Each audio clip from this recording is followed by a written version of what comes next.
Okay. All right, so now we have a presentation from Professor David Weber, who teaches civil procedure and a variety of corporate and securities law classes at Boston University. I'm very excited to hear his presentation on his book, The Rise of the Working Class Shareholder, not just because it's been written about in op-eds and he's been, on TV and everywhere talking about it. I feel like David's one of our celebrities today, but also because several of my students from my securities regulations class, who some are here today, have said it was the only non-school book they read last semester. So they're very excited to hear your presentation. Well, my condolences to you for that. So first of all, thank you so much, Professor Hahn, Dean Hellwig, Claire Flowers, there you are, and to the Law Review for organizing this fascinating conference. I have really been at the edge of my seat all day. I've learned so much. And it's such a promising area for future study, but also in practice. I mean, that's one of the nice things about this. Here we are in an academic institution talking about these issues that raise so many different legal issues and other types of issues, but this is also very real world stuff. It's very real world, and those of you heading off into practice are absolutely going to be dealing with precisely the kinds of things you've been hearing about in the room today. So I'm going to talk a bit about the future of shareholder activism, both my optimism and some concerns I have about it. I do want to touch on a couple of issues that we haven't yet touched on today. First, I want to talk about this a little bit in the private equity space. I want to talk a little bit about fiduciary duty and some of the issues that Professor Shelby brought up earlier. And then I actually want to end on discussing a topic that doesn't often enter into this conversation, but I think should, and that is the topic of pension reform. Because I actually think that what's going on in pension reform could have very significant implications for shareholder activism. So first, I'll start with a story. My apologies to those of you who read the story in my book, but I can promise that there are post-publication extensions of this story, so you will be hearing some new information from it. But I do think it kind of tees up some of the issues that I want to talk about. So I'll tell you about this guy named Rick Thorne. Rick Thorne was a custodian for 20 years in the public schools of Chelmsford, Massachusetts, not too far from where I live. And Rick had worked there 20 years. He was making $20 an hour as a custodian. And his retirement fund, he was part of a custodians union, and his retirement fund was invested through what's called the Massachusetts Pension Reserves Investment Trust, which is basically this umbrella organization that invests retirement assets of the state of Massachusetts. And several years ago, his retirement funds through MassPrim were invested in a company called Aramark. And Aramark then shows up, not long thereafter, in Chelmsford and underbids his custodians union for the contract for the schools, and then offers him his own job back for $8.50 an hour. This was a guy who'd been making $20 an hour, and he has literally invested out of his own job with his own retirement funds and offered his job back for $8.50, which he ultimately declines and ends up leaving. Okay, this is not an isolated incident. Okay, there are other examples I provide in the book. This happened after Hurricane Katrina, also actually with Aramark in that instance, which, by the way, provides services to public schools and prisons, among other things. Interesting overlapping skill sets, I guess. And the New York Times ran a series a couple years ago about private equity in the public square, about private equity taking over bridges and building tunnels and building highways and buying courthouses. Assets that have normally been in the public space are now being turned over to private investment and private investors in the form of private equity funds. Now, what was not reported in that story, though, is that at a minimum, the most conservative estimate, really, is that 1/3 of all assets under management from private equity come from public pension funds. And that's the conservative estimate. There are numbers that put it into the 40s and even as much as 50%. And so what's going on, really, is that this privatization of public services, which directly impacts the lives and the livelihood of public sector workers, be they prison security guards, teachers, firefighters, police officers, if you name it, there is a private sector, private equity fund running that business, private firefighting companies. Okay. These folks are being funded by the very people whose jobs are being displaced by these same private equity funds. And when you raise these questions, and when some of the trustees were asked about this investment in Aramark, for example, like how do you square that with, say, the duty of loyalty, which a pension trustee is supposed to have? They're supposed to be loyal to the people who are investing in them. And their answer is, our job is to maximize returns for the fund. Our job is to focus on the trust, the fund itself. And under this view, not only is the jobs of the workers contributing to that fund irrelevant, according to that view, had they taken those jobs into account, that would have been a breach of the duty of loyalty, because it would have been taking into account a so-called extraneous consideration in making investment decisions, right? Now, this was a view that was actually propounded. Professor Harper Hull earlier put up some of the DOL guidance. This has been the definition and meaning of fiduciary duty in this context has been a political football now for decades. When Clinton got into office, the Clinton administration liberalized it. When Bush came in, they narrowed it. Obama liberalized, and now Trump has sort of done a shot across the bow with this latest field assistance bulletin. Back and forth on fiduciary duty. And this brings us back to some of the points that Professor Shelby was raising earlier. So I make an argument in the book, actually, that this interpretation of fiduciary duty is wrong, that it is in fact appropriate for pension trustees to be able to consider jobs, not least because, if nothing else, these pension funds have three sources of revenue. One is returns, but the other is the employer contributions to the pension funds and the employee contributions to the pension funds. As it happens, you were saying, Professor Shelby was talking before about the possibility of reform. I happen to be working, we'll say, it should happen in the next month that there'll be some proposed legislation, which I had the good fortune to really work on, to possibly change this fiduciary duty in ERISA quite soon. We'll see. I'll keep you posted. But here we have a situation, right, where fiduciary duty, the scope of fiduciary duty, and by the way, I should just point out, earlier we were talking about it in the corporate context, like when we heard Professor Fairfax's keynote and about the purpose of the corporation. This is sort of the corporate side fiduciary duty question. What I'm talking about is sort of a parallel question on the investor side, on the trust side, in ERISA and in state pension codes. As it happens, the corporate law and trust law are cousins, but they've come down under slightly different lines and have slightly different traditions in terms of fiduciary duty. And so actually, in some ways, historically, the trust law fiduciary duties have been tighter in ways that I actually would question today. But I raised this issue about fiduciary duty, and I raised this example of Aramark and some of the other privatizing investments to try to point to some issues about where I think shareholder activism in this space is going. Because I mentioned this in my book, so I'll talk about the flip side of the coin, the other side of the coin here, which is a number of pension funds have now been proactively sort of flipping this script and have been trying to invest in ways that create good jobs, often good union jobs that lead to new contributors and new sources of revenue for those funds. So, for example, Ulico, the Union Labor Life Insurance Company, which is an entity that was actually founded by Samuel Gompers, who also founded the AFL, the American Federation of Labor, which became the AFL-CIO. He founded that company at a time when nobody would write life insurance policies for workers for industrial accidents. And he founds this company to do that, to write that life insurance policies for workers. It's still around, it makes investments, and it has a multi-billion-dollar fund that has made investments for decades now on one condition. Any project we put our money into has got to hire union labor. So, for example, they invested in $1 billion wastewater treatment facility out in California. They only had $75 million in that investment, but because they were in it, it had to be union workers on that project.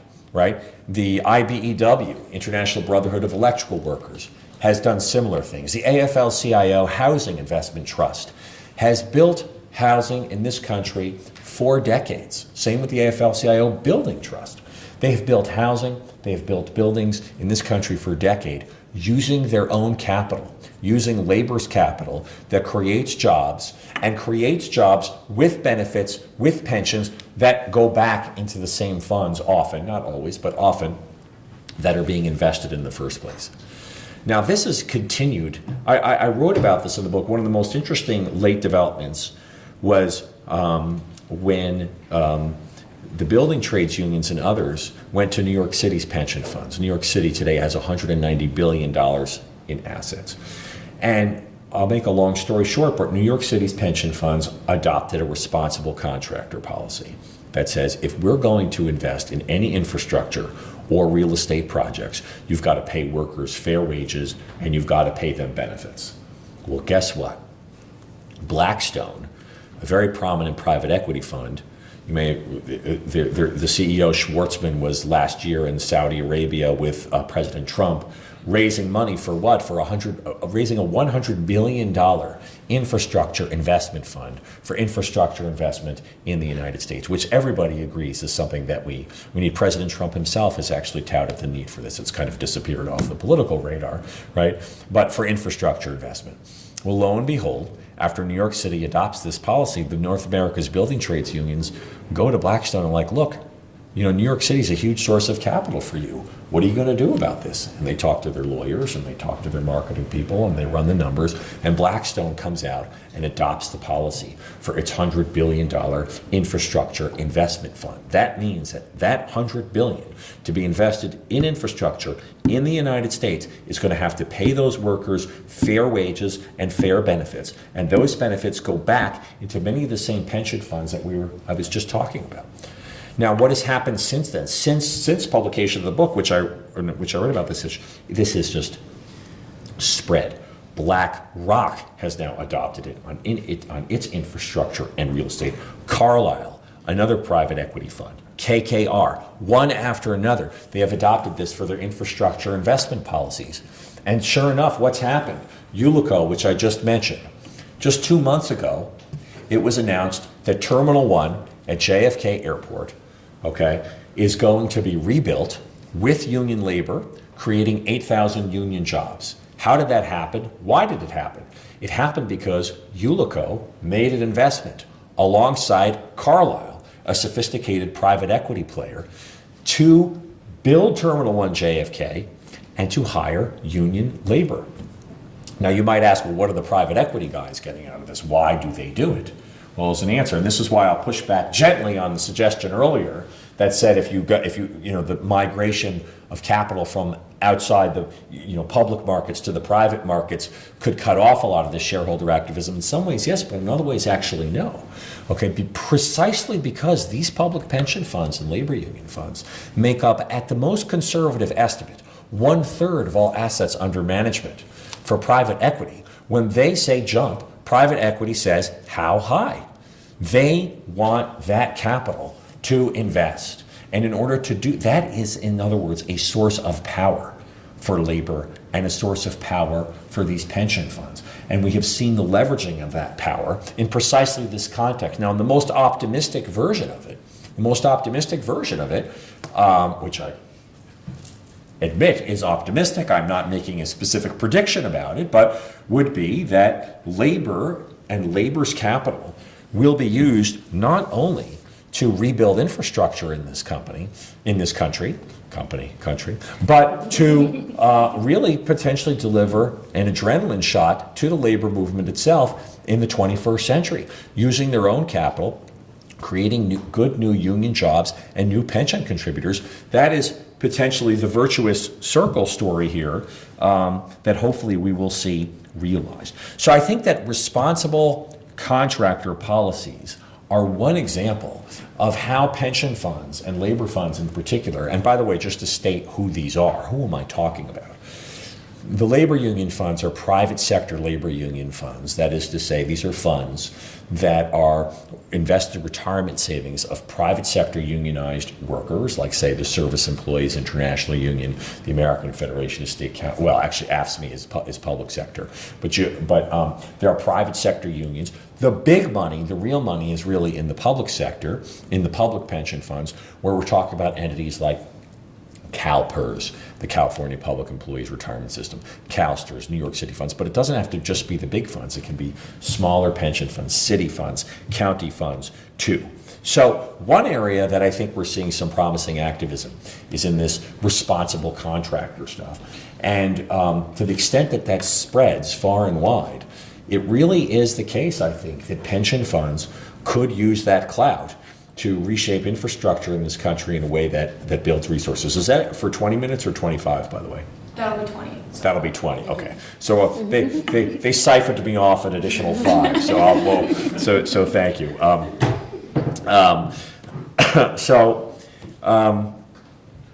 Fees, this is another area. There's been terrible transparency in private equity. One of the other stories I tell in the book is how the AFL-CIO Office of Investment was critical to getting private fund registration into Dodd-Frank, which forced private equity funds to register and disclose some of their holdings for the first time in Dodd-Frank.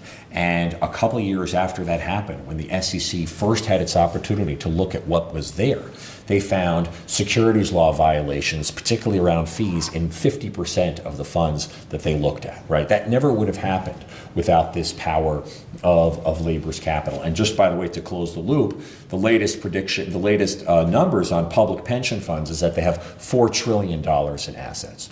So they make up about 10% of the stock market. But as I said before, they make up about a third of alternative investments and private equity investments. And so I think we've been seeing also some pushback on fees. For example, New York City recently renegotiated with KKR to say, you don't get paid a penny until we hit the 7.5% rate of return that you've been promising us forever and ever.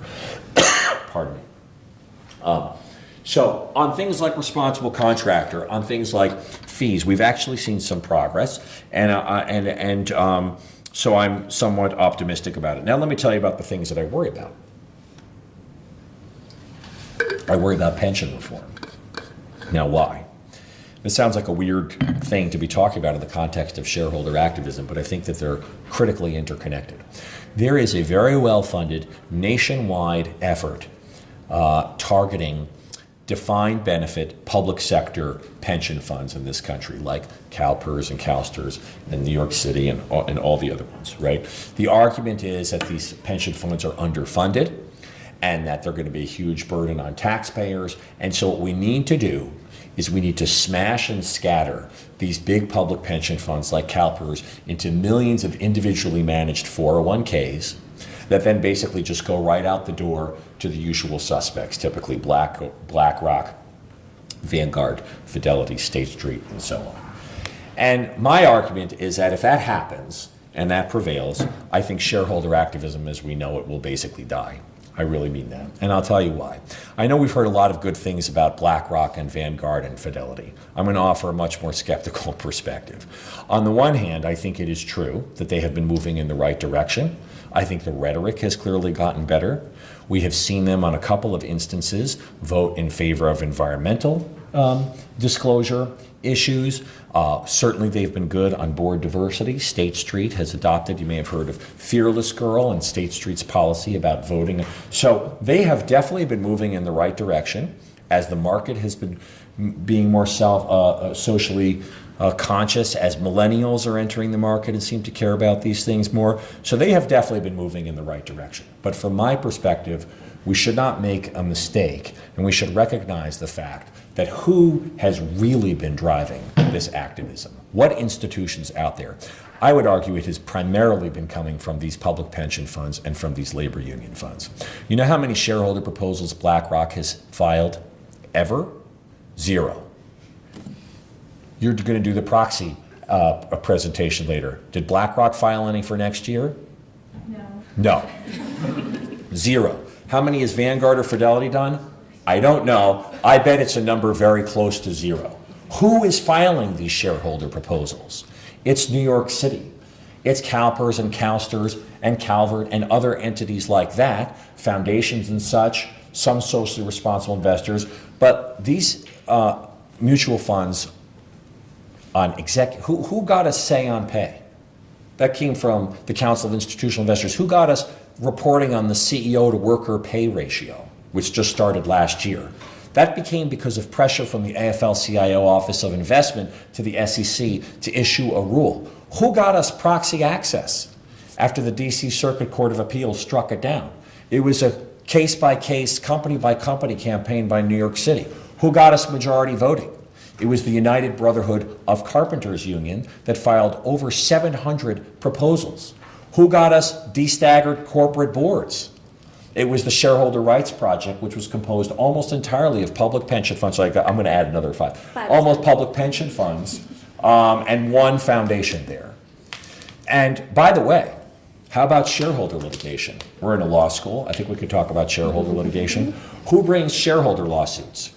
Does BlackRock bring shareholder lawsuits? Does Vanguard? Does Fidelity? Does State Street? Nope. Nope. Who brings those? 40% of those have been brought by public pension funds and labor union funds. They're the ones who brought the Enron securities fraud case. They're the ones who brought WorldCom. They're the ones who are bringing Wells Fargo right now. Why?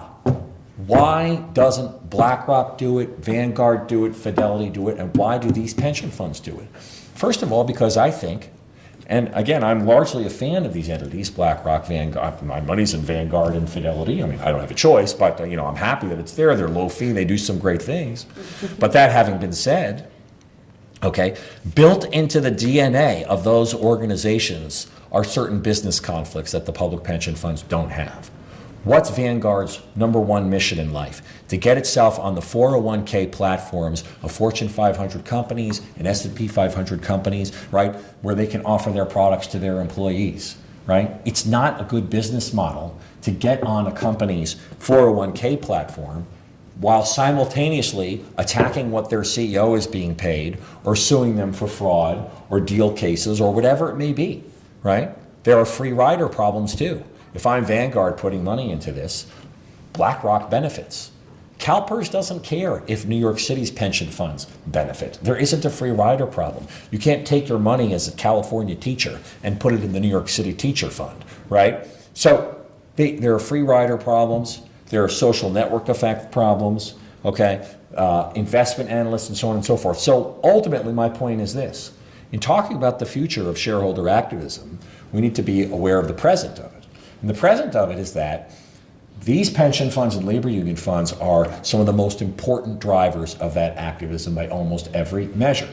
And in my view, you break them up into millions of individually managed 401ks that go out to these same mutual funds with all their business conflicts, and much of this activism goes away. And my view is that a lot of these big mutual funds have gotten into the activism because they've been pushed there by other folks who are more, when Vanguard, it was big news when Vanguard voted in favor of an environmental disclosure policy last year, but that was filed by New York City, right?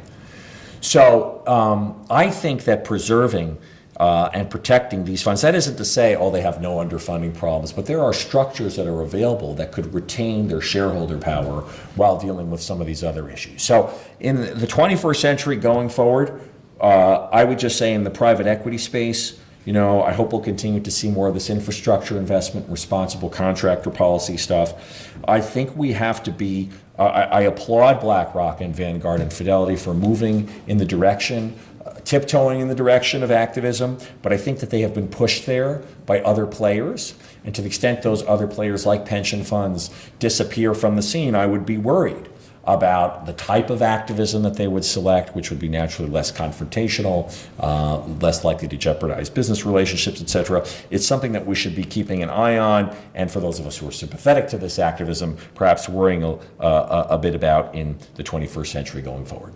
So I'll stop there, and thank you again for the invitation.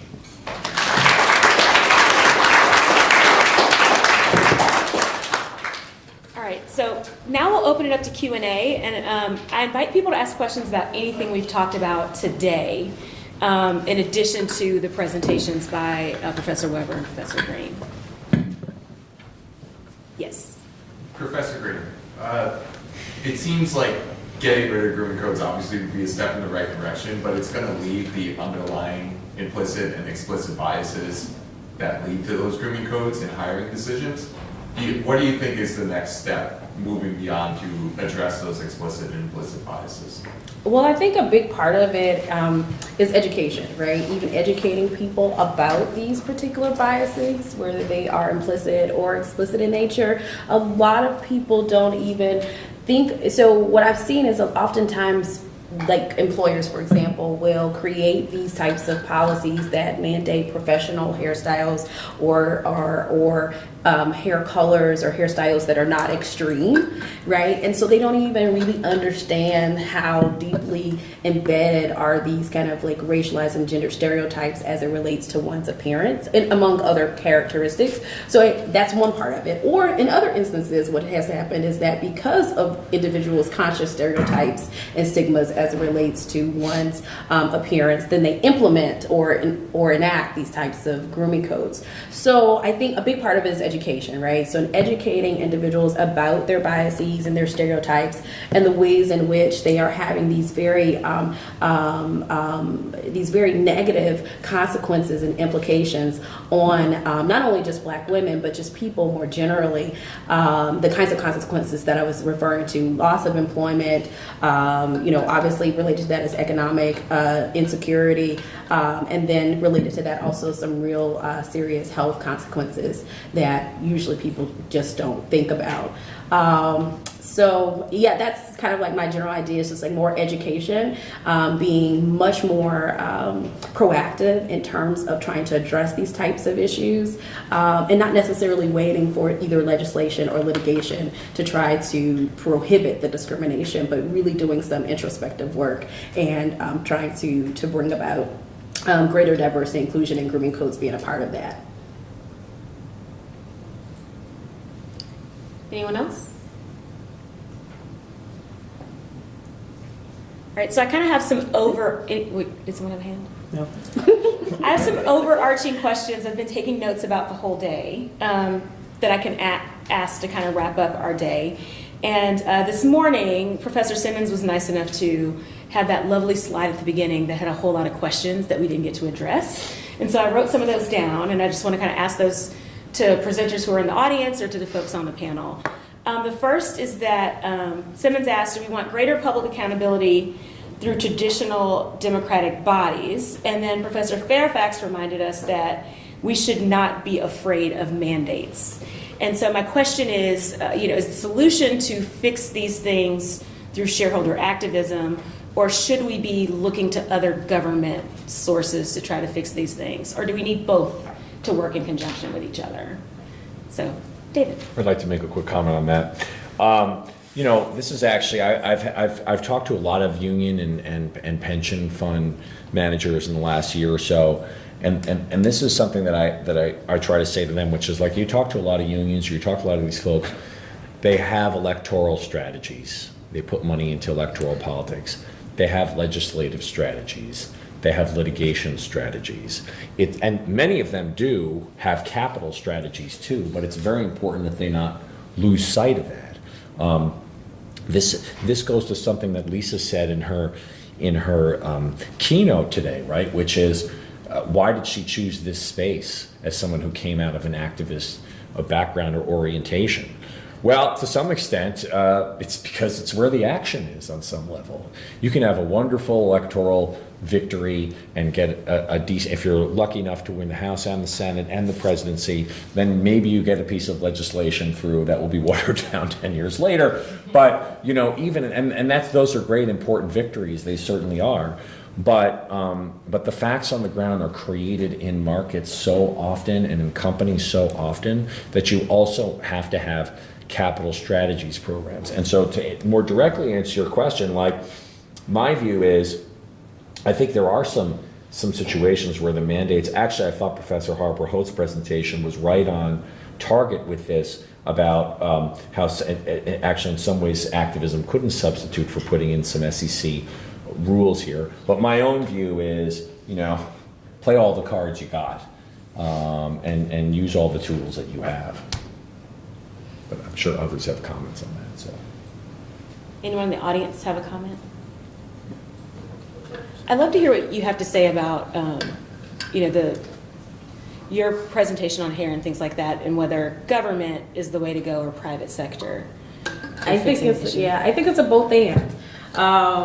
Just in doing this work, obviously in terms of like civil rights law and anti-discrimination law, more generally, anytime we impose these kinds of like protections, it doesn't necessarily mean that discrimination or inequality is going to cease, right? So there has to be some level of individual activism and agitation and advocacy around these issues that oftentimes, legislation as well as litigation just can't address, especially in light of the ways in which, in my area, employment discrimination doctrine has been interpreted very narrowly. Like this is a good example of that, very narrow interpretations of discrimination. So even if you have a very expansive piece of legislation that might attend to these kinds of problems, then you have judicial interpretation that comes in that really sort of narrows the scope of protection and that leaves a lot of individuals beyond, say,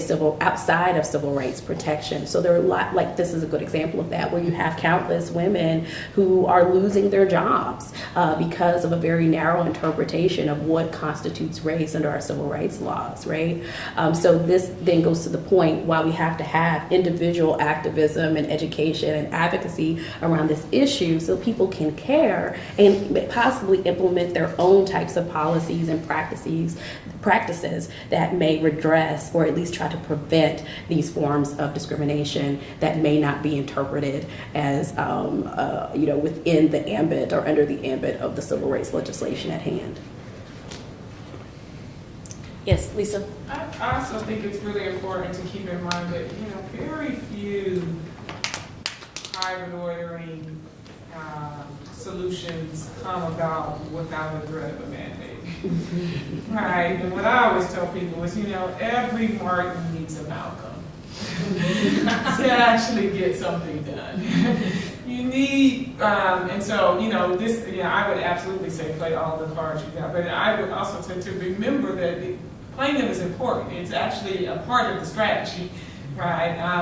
How do we get proxy access? One of the stories was there was a threat of a much more significant mandate that I think all of a sudden, for many of the companies that throughout history were saying we never want proxy access. We don't do. When the SEC finally said, okay, we're going to come out with both of these rules, give us some comments on it, all of a sudden, and you can actually read this in the history, all of these companies who for the longest were saying we don't want a private ordering rule on this, it would be too many, all of a sudden they were saying we need private ordering on this. This is the best solution ever. This is, you're like, wait, I'm sorry. So I think that is extremely important as a lesson in terms of what happens in the activist space, that you actually oftentimes need that threat. And so it's important to try to pursue some of the mandates, if only because you have to recognize that sometimes that is what you need in order to move the needle.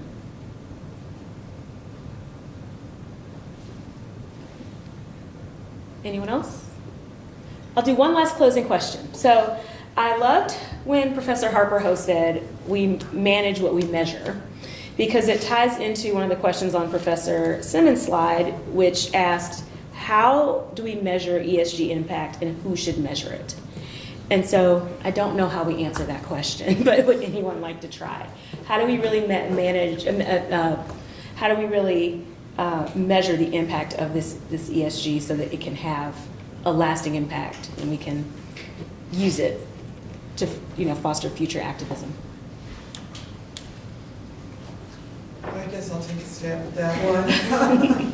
Being in the investment space, I'm having to think about those things and asked all the time about that by investors. There's no silver bullet. There's a number of ratings services that make an effort to evaluate an array of impact areas. I'll give you one is called S-Ray. And if you get on, you can look at actual ratings of companies in various issue areas by issue area, and then an aggregate rating by the company. It happens to be, full disclosure, a company I'm on the board of called Arabesque Asset Management. So that's an effort.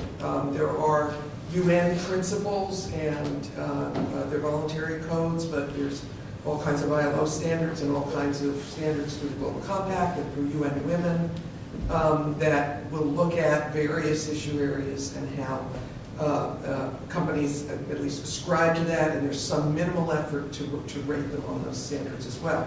But there is no really good silver bullet, and I actually have a more provocative, I have some provocative things that Professor Weber grabbed onto as well, but I think there is, there are indirect outcomes that cannot be specifically measured. I happen to think the #MeToo movement is more the measurement I would want to see in a company, and I've looked into this, is the attrition of women from workplaces as some indication of a cultural issue that will trace back to issue. So to go directly and say, what's the #MeToo metric, because somebody asked me that in an email before we came here, so how do you measure that? I think they're indirect measures. I don't think they're necessarily direct. It's a very ripe area for analysis, for consulting. I'm not sure it's legal consulting. I think it's very analytical kinds of consulting.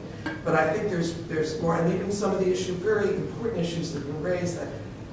I thank you, Professor Granger. I learned so much from this as well. And we even had a positive images screen at Calvert that we worked to apply through advertising and others. But this is a level of depth that you've brought into that I really appreciate. But I do think it's a great question, probably the question. The professor said, how do you measure it? And there's, from my experience, there's not a great answer. Anyone else like to give a closing comment? David, do you want to say anything? You have a look. Says you would like to say something. What's my closing thing? You know, I think the metrics question is gonna be devilous for some time on some of these things. You know, on the social piece in particular, you know, I feel like governance is easier to measure. There are empirical studies about proxy access and so on and so forth. The environmental issues also more difficult to measure in some way, although at least we could look at sort of board, you know, scientists and board members or the kinds of reports or the amount of data that's being reported. The social piece, though, I think is also is trickier, a search for metrics. But at least in this private equity context, you know, I guess if this labor's capital investment results in more jobs and higher unionization, that would certainly be a measure of success. Unionization couldn't get much worse in this country right now, so maybe that's one metric we can look for in the labor space at least. All right, we're out of time, so I think we have a break right after. Yeah. I'm not supposed to be doing that, right? That's your job.